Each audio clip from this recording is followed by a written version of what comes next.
Salut les game artistes, c'est Ludo, j'espère que vous allez bien.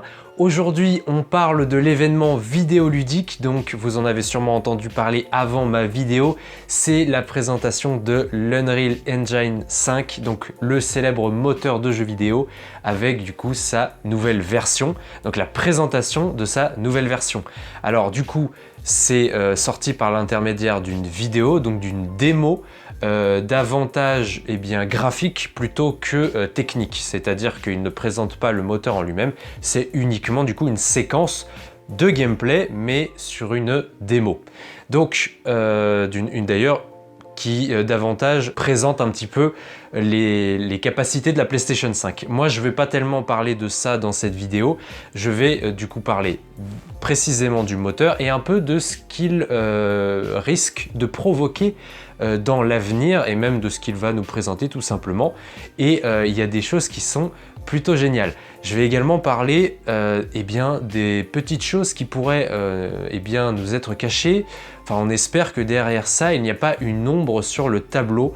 Vous comprendrez un petit peu plus tard dans la vidéo de quoi je veux parler. Donc, l'idée globale de cette vidéo qu'a voulu faire Tim Sweeney, donc le PDG de Unreal avec du coup ses équipes, ce qu'ils ont voulu réaliser notamment avec cette version d'Unreal, et ça se ressent du coup à travers la vidéo et l'explication des concepteurs, notamment du coup du directeur équipe technique, c'est le fait que plus que simplement améliorer le rendu graphique par exemple, c'est aussi faciliter la vie des développeurs. Alors, pas mal du côté notamment graphique, mais il y a d'autres petites choses également qui vont pouvoir du coup influencer, donc que ce soit l'équipe technique pure ou même peut-être la programmation, je suppose.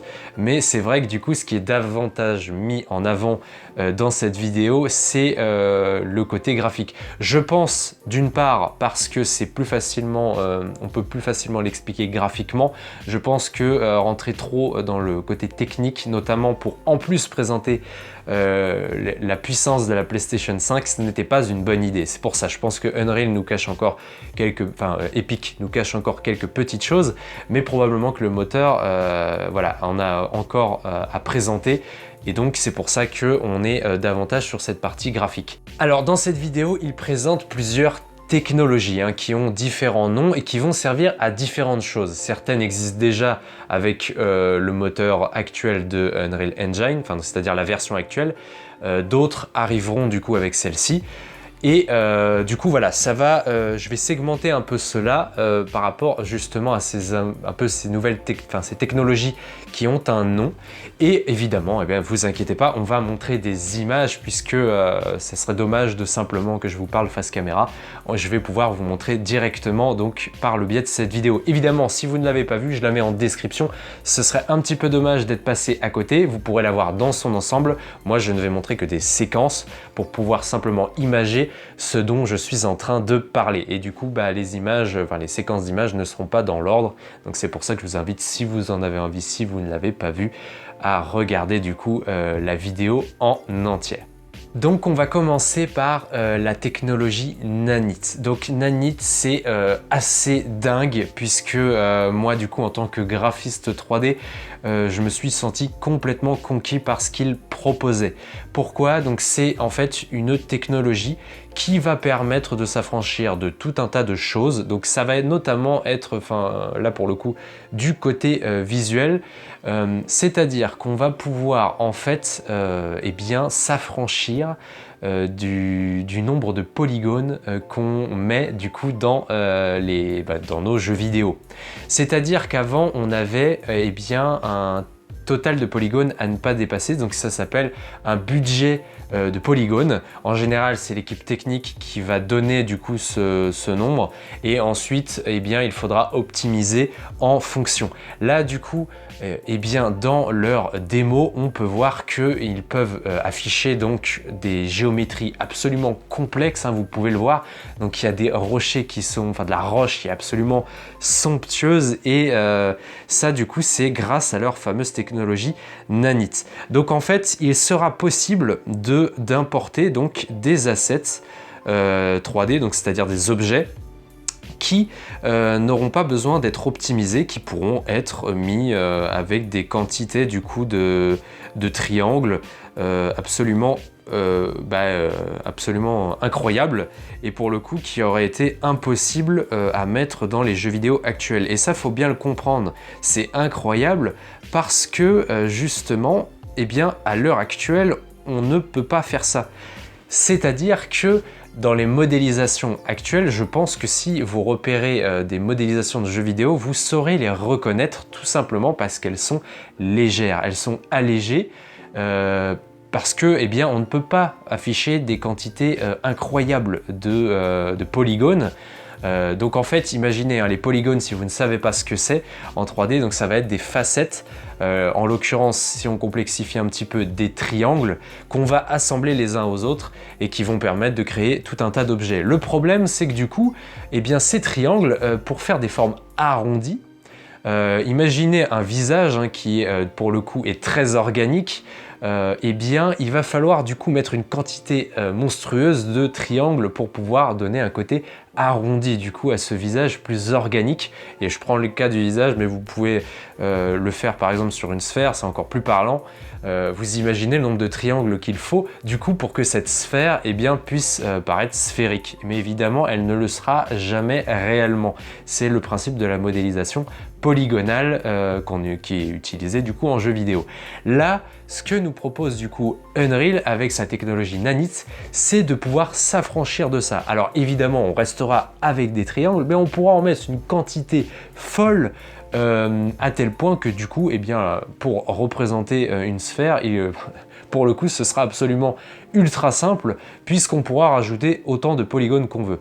Alors, peut-être qu'il y a une nuance, peut-être qu'on ne peut pas mettre autant de polygones qu'on pourrait le croire, mais en l'occurrence, dans la vidéo, les concepteurs du coup de cette version d'Unreal expliquent bien que il n'y aura pas réellement de limite et qu'on peut mettre effectivement chaque objet du coup dans cette séquence que je suis en train de vous montrer fait plusieurs millions apparemment de polygones. Et donc qu'est-ce que ça donne à l'écran? Ça donne ceci pour que vous visualisez un peu les triangles. Donc tous ces petits points de couleur que vous voyez, en fait ce sont du coup des points de... Bon, imaginez des petits triangles, voilà, mais il y en a une quantité tellement folle qu'on dirait du bruit, qu'on dirait des petits grains de sable qui ont chacun une couleur. Et pourtant non, c'est du coup c'est la quantité de triangles qu'il peut y avoir du coup dans les modélisations. Et donc ça va être absolument génial parce que ça va permettre de se passer de toute cette optimisation, donc c'est-à-dire un gain de temps monstrueux, mais ça j'y reviendrai. Alors en plus de tout ce côté de modélisation plus en liberté, donc du coup on pourra se passer effectivement de devoir alléger la modélisation, il y a le côté également de la texture, puisque derrière donc on va pouvoir utiliser des textures très lourdes. Là en l'occurrence donc ils disent que ici ce serait du 8K. Donc c'est-à-dire des images de 8000 pixels sur 8000 pixels pour simplifier les choses, mais c'est absolument monstrueux. Et imaginez sur un pauvre petit caillou, il n'y avait peut-être pas besoin de mettre autant de pixels. Alors peut-être que quand il parle de 8K, ce n'est pas un petit caillou en question, c'est peut-être du coup un asset qui est un peu plus global, mais donc qui regroupe plusieurs petits cailloux, voilà. Mais il faut bien imaginer que du coup c'est quand même quelque chose d'inconcevable dans du coup une production de jeux vidéo.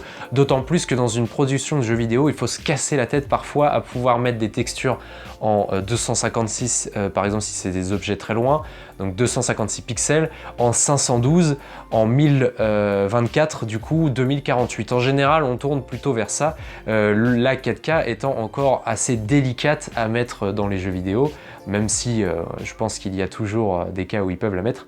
Mais le 8K, pour le coup, c'est quelque chose qu'on va davantage éviter pour le moment. Et là, Unreal casse les barrières et du coup nous dit clairement qu'on va pouvoir finalement utiliser des assets utilisés dans les films, carrément dans les films, donc dans les effets spéciaux, je pense, enfin dans les films à prise de vue réelle, particulièrement, même si le film d'animation peut utiliser ça, mais c'est vrai que dans un contexte réaliste, là du coup c'est un peu ce qu'ils veulent dire.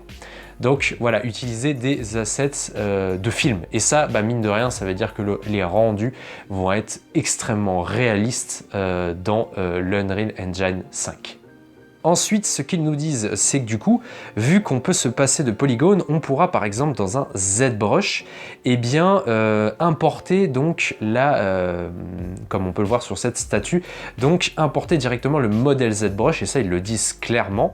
Donc les modèles ZBrush, ça peut être très défini, de toute façon vous le voyez dans cette statue, mais ce qui est encore plus fou, et ça si vous êtes concepteur de jeux vidéo, graphiste pour le jeu vidéo, vous devez comprendre la folie de ça, c'est que du coup on pourra se passer de normal map, c'est un peu ce qu'ils disent, c'est que du coup comme eh bien vous pouvez en fait sculpter, donc modéliser et donner une définition absolument folle à votre modélisation, vous ne serez plus obligé de passer par des normal maps. Donc pour faire très simple, ceux qui ne savent pas ce qu'est une normal map, c'est une texture qui va pouvoir créer un sentiment de relief alors que pourtant elle est parfaitement plate cette texture. Mais voilà, c'est pour vous donner un peu une explication très simple. Et là du coup, eh bien, pas besoin de faire ces espèces de, eh bien, de simulation, hein, donc de relief, alors que pourtant c'est faux. Ce sera bel et bien des creux que vous verrez hein, dans vos modélisations, etc., des reliefs, voilà. Et eh bien, en plus de ça, chose que ça va apporter, c'est que du coup il n'y aura plus besoin de faire de LOD, ou en tout cas la technologie Nanite s'en chargera à votre place. C'est-à-dire que le LOD, c'est la manière en fait d'alléger une modélisation au fur et à mesure que vous vous éloignez d'elle, ou que vous êtes loin en tout cas de cette modélisation. Donc par exemple, je vous donne quelque chose de tout bête, un arbre qui par exemple quand vous êtes très proche a l'air magnifique, vous avez l'impression de voir toutes ces feuilles qui en plus bougent, sont animées, etc. Et bien si vous êtes très loin, au départ cet arbre ne sera carrément pas visible, il n'existera pas dans le jeu. Plus vous vous approchez, plus finalement il aura une modélisation qui sera très low police, donc très basse définition, et plus vous vous approcherez, plus il sera défini jusqu'à être du coup juste à côté, et là il sera dans sa définition maximale et vous aurez l'impression qu'il est magnifique, alors que pourtant théoriquement en tant que joueur vous vous êtes fait berner, puisque au départ il n'était même pas chargé dans le jeu, il attendait un moment pour être là, puis de se définir petit à petit. Et faire cela, c'est pas pour le plaisir. Honnêtement, les développeurs de jeux vidéo aimeraient bien s'en passer. C'est pour tout simplement alléger le jeu, pour que ça ne rame pas. Et en plus de ça, on doit du coup vous imaginer, hein, parce que là je vous parle d'arbres, mais c'est utilisé en fait sur tout un tas de choses, sur tout un tas d'objets, sur le terrain, etc. Ce LOD, du coup, le fait de pouvoir s'y affranchir, ça va faire un gain de temps monstrueux, et en plus, ça va faire du casse-tête en moins, parce que les développeurs, ils devaient en plus se casser la tête pour ne pas que le joueur s'aperçoive de ces changements parfois un peu brutaux, eh bien de définition, à la fois dans les textures et à la fois eh bien dans l'aspect polygonal, donc la définition de la modélisation. Je pense que vous avez déjà vu, après un temps de chargement de jeu vidéo, vous arrivez dans une scène où d'un coup vous avez l'impression que tout est moche et en quelques secondes le jeu devient beau. Et bien voilà, vous avez ce chargement de texture, tout ça a priori on devrait pouvoir s'en passer, etc. Alors ensuite, chose qui est assez importante, parce que Nanite, j'en ai suffisamment parlé, on va passer maintenant à Quixel. Si vous ne connaissez pas Quixel, à la base, donc c'est un logiciel, mais également une banque de données, et bien de textures et de modélisation qui sont texturées même. En fait c'est assez pratique, puisque du coup ça va vous permettre de gagner un temps fou, ça va pouvoir vous créer des normal maps et encore d'autres petites choses, et en plus dans un rendu qui est assez fou. Et du coup c'est une entreprise à la base qui a été rachetée par Unreal, donc maintenant elle appartient à Unreal, et Unreal en plus a décidé de la rendre gratuite. Donc c'est à dire que si vous téléchargez le moteur de jeu, vous avez accès à une bibliothèque, et bien, de Quixel, et même de Quixel Megascan notamment.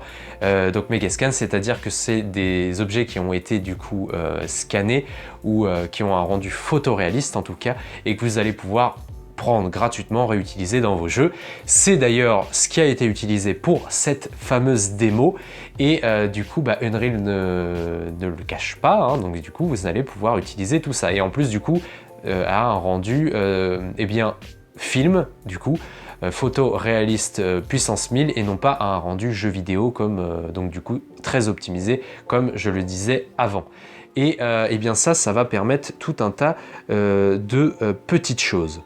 Ensuite, nouvelle technologie, eh bien c'est Lumen. Alors ça, ils n'arrêtent pas d'en parler, puisque du coup, c'est effectivement quelque chose d'incroyablement fou pour les développeurs de jeux vidéo. Donc Lumen, c'est tout simplement la manière de dire désormais, donc un moteur de jeu vidéo, c'est une manière de représenter la 3D en temps réel, vous imaginez bien. Donc c'est-à-dire qu'au moindre changement de luminosité, par exemple, eh bien toutes les ombres vont se calculer en temps réel. Par exemple, dans un film d'animation, on va dire calculé, donc en précalculé, on va calculer chaque image pour que du coup le rendu soit absolument exceptionnel. Mais vous imaginez, donc chaque image peut prendre parfois plusieurs minutes. Je vais peut-être pas dire plusieurs heures, mais au moins plusieurs minutes pour être calculé. Et ça, quand vous avez du coup un film de plusieurs heures, ça peut prendre du coup pour le coup des jours pour eh bien avoir du coup tout le film à la suite. Et du coup là, ce que du coup Unreal fait, alors déjà à la base, il utilise effectivement le temps réel. Dans la plupart des jeux vidéo, le temps réel est présent puisque par exemple quand votre personnage se déplace, son ombre se déplace avec lui, c'est du temps réel. Du précalculé, ça aurait été absolument impossible et du coup l'image de l'ombre n'aurait pas pu suivre le personnage. Du coup voilà, le temps réel c'est ça. Et on calcule l'image chaque seconde et pour le coup il n'y a même pas besoin d'attendre. C'est absolument immédiat. Et là en fait ce que nous dit Lumen, c'est que dans le jeu vidéo on utilisait des petites techniques parce que c'est trop lourd de rendre absolument tout l'éclairage en temps réel. On utilisait tout un tas de techniques. Je ne vais pas rentrer dans le détail, sinon ça aurait pour but d'être peut-être un peu trop technique, notamment pour ceux qui se lancent là-dedans.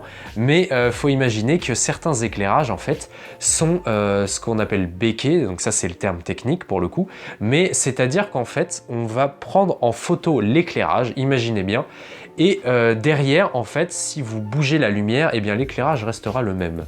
C'est-à-dire qu'il a été pris en photo dans l'instant et vous ne pouvez plus le toucher jusqu'à effectivement déplacer la lumière, recalculer l'image, que ça reprenne la photo. Ça c'est un peu pour imager la chose.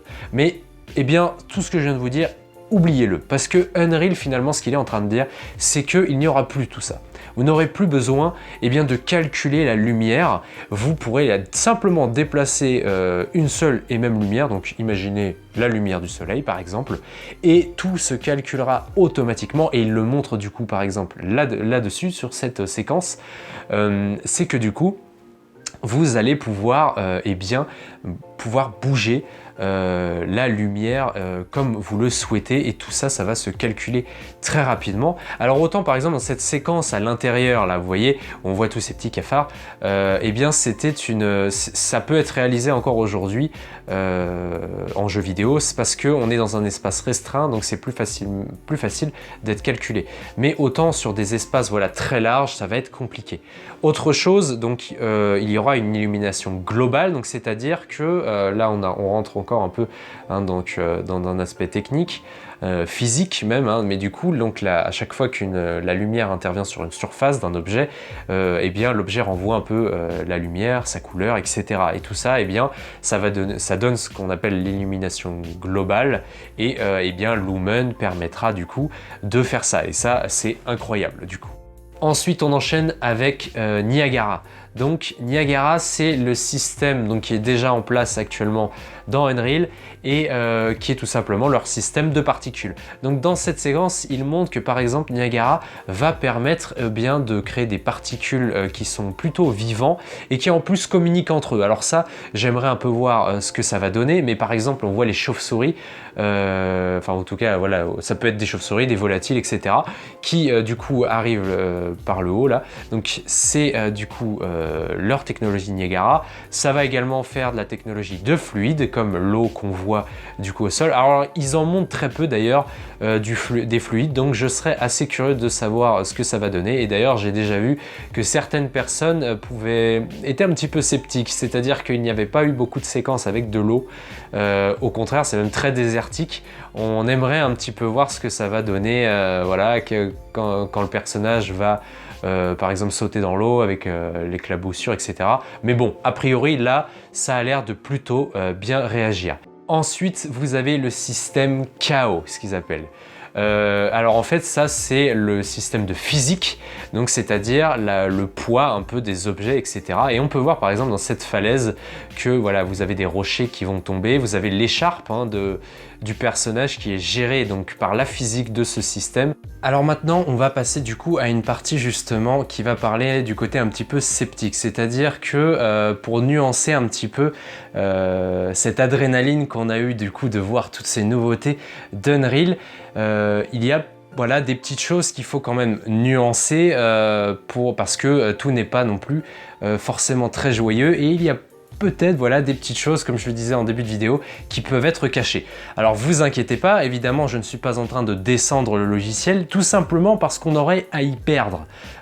Puisque tout ça c'est pour nous, hein.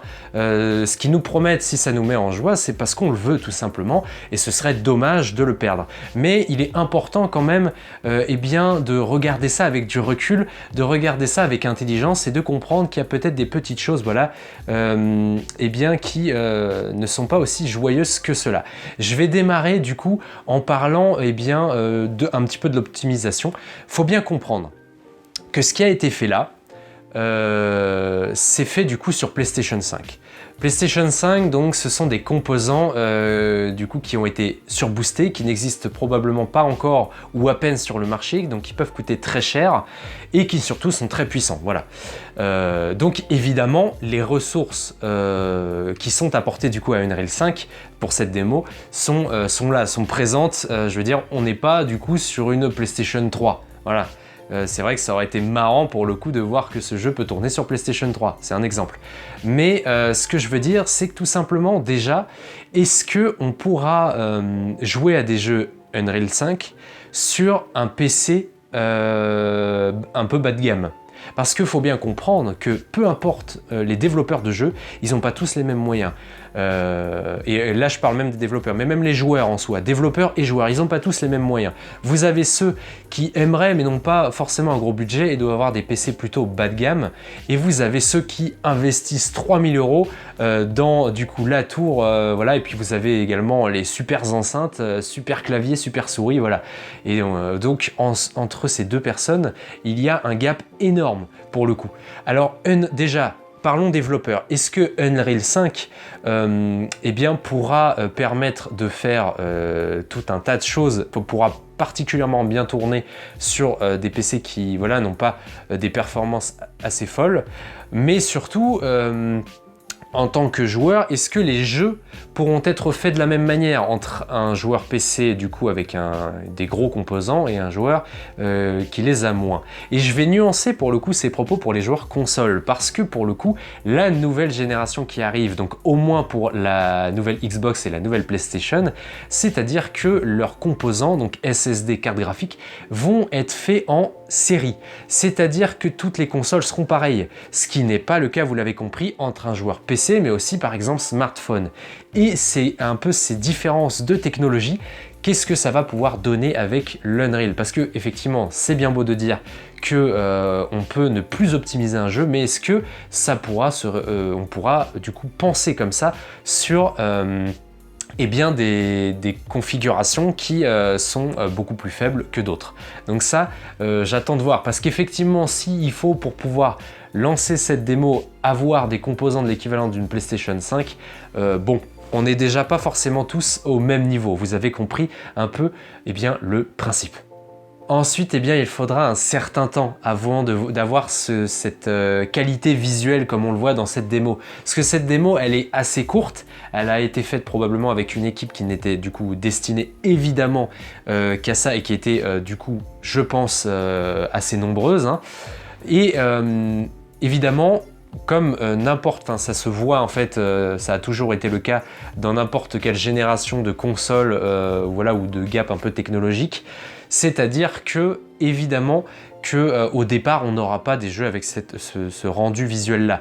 Déjà le moteur de jeu Unreal 5 n'existe pas encore et au début il y aura quelques bugs et il faudra surtout apprendre à le prendre en main, etc.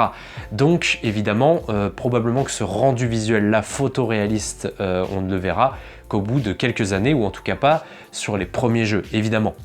Ça, je pense que du coup, vous en êtes un peu conscient, puisque ça a toujours été le cas dans les changements de génération actuelle.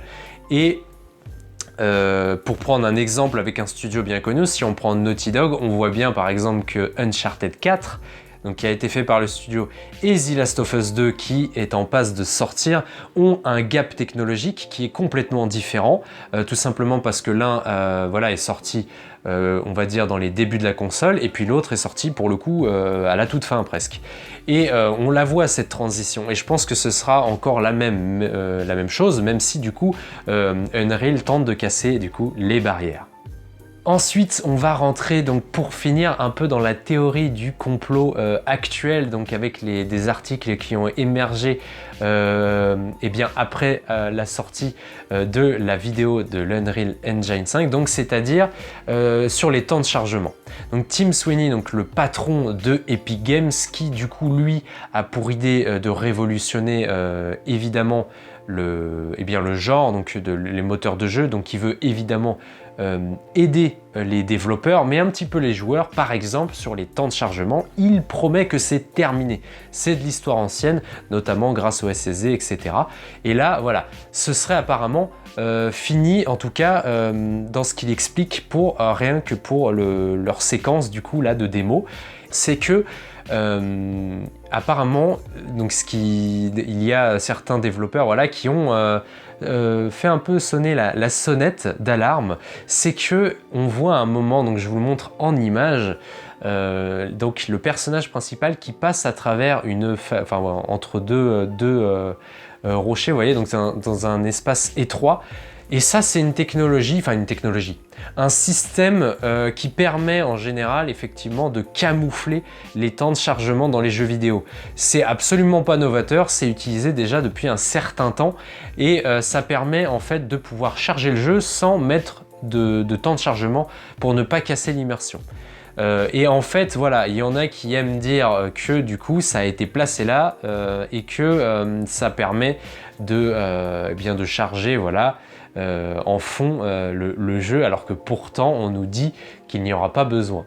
Alors évidemment Epic Games donc a répondu à ça en disant que ce n'était pas le cas, que cette séquence voilà où on passe dans un espace étroit, c'était pour eh bien faire voir les textures très très proches, mais d'un autre côté on le voit en début de la séquence, il zoome sur des rochers via voilà, sur du décor via du coup un mode photo.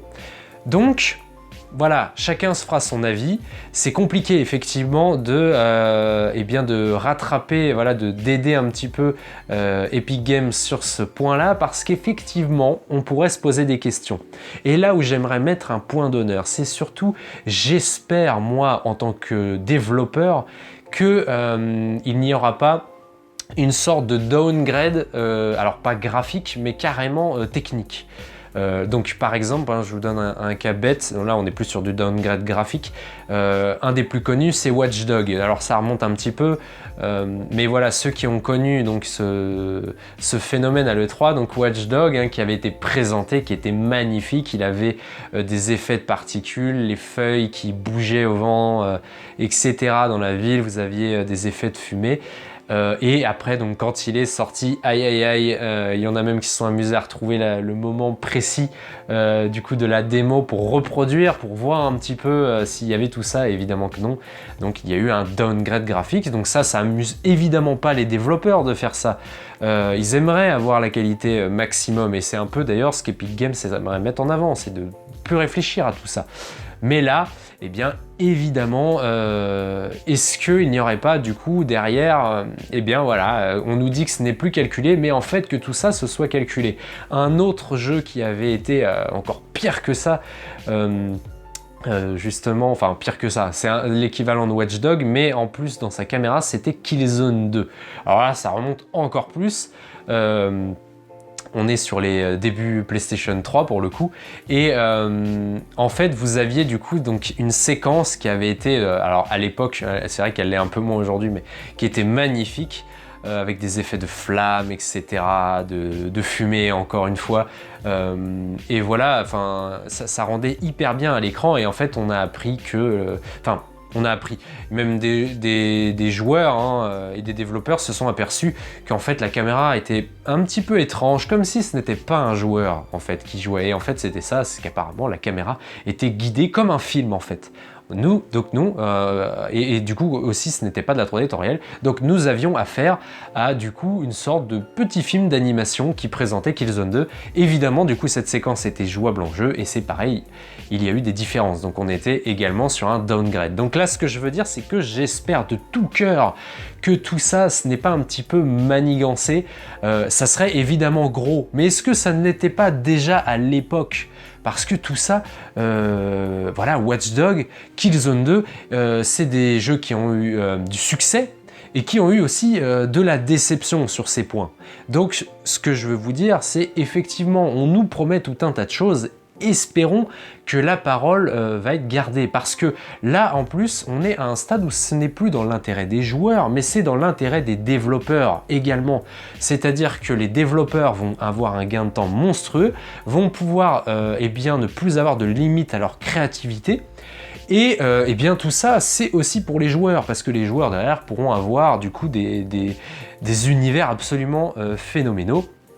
Et évidemment que j'espère de tout cœur que tout ça ne va pas se produire, que voilà, tout ce qu'on a vu n'était pas un peu de la poudre aux yeux. Ensuite, donc je finirai en disant, pour ceux que ça intéresse, donc Unreal est un moteur de jeux vidéo gratuit. Il y a des petites nouveautés par rapport à ce que l'Unreal 5 va apporter. Je ne sais pas encore si c'est le cas, mais par exemple, vous pourrez avoir donc via le marketplace un système qui va être, qui est mis ou va être mis en place, je ne sais pas, avec donc chaque mois des assets de ce marketplace qui seront mis à disposition gratuitement, qui changeront du coup chaque mois, et vous pourrez les prendre et ils resteront à vous à vie. Gratuitement, voilà. Donc ça peut être intéressant, effectivement. Ensuite, eh bien, vous avez le fait que le logiciel donc, sera gratuit au téléchargement et le restera même si derrière vous gagnez de l'argent avec, et ce jusqu'à 1 million de dollars de recettes, donc effectivement à voir pour les changements de monnaie, mais voilà.